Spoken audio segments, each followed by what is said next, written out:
হাজো শাক্তিগুৰি তেল ডিপোৰ ওচৰত।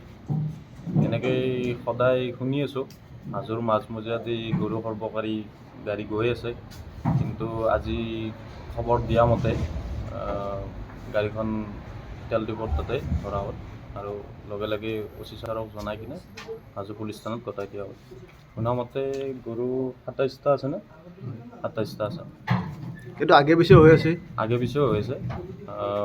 যদিও আগে পিছে হৈ আছে আমি খবৰ পোৱা নাছিলোঁ, আজি খবৰ পাই আমি আমাৰ হাজো বিশ্ব হিন্দু পৰিষদ বজৰং দলৰ কাৰ্যকৰ্তা গোটেইখিনি লগ লাগি গৰু গাড়ীখন ধৰোঁ। গোটেইকেইটা ৰামপুৰৰ পৰা আনিছোঁ, এক জেগাতে লঠিছোঁ। ক'ত গৈছিল গৰু? এতিয়া খানাপাৰা হালদিবাগ। কাৰ গৰু? এই গাড়ী মালিক কৃষ্ণ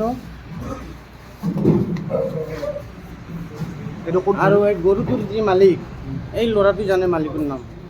তোৰ নাম কি? মোৰ নাম কহিনুৰ আলী। এইটো ক'ত যোৱা আছিল গৰু? খানাপাৰা। তাতে কিমান গৰু আছে?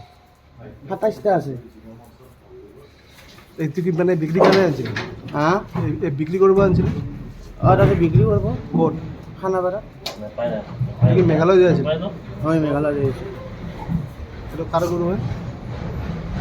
এতিয়া মোৰ গাড়ীৰ মালিকৰ নাম হ'ল কৃষ্ণ আৰু এই গৰুৰ মালিকৰ নামটো মই ভালদৰে নাজানো।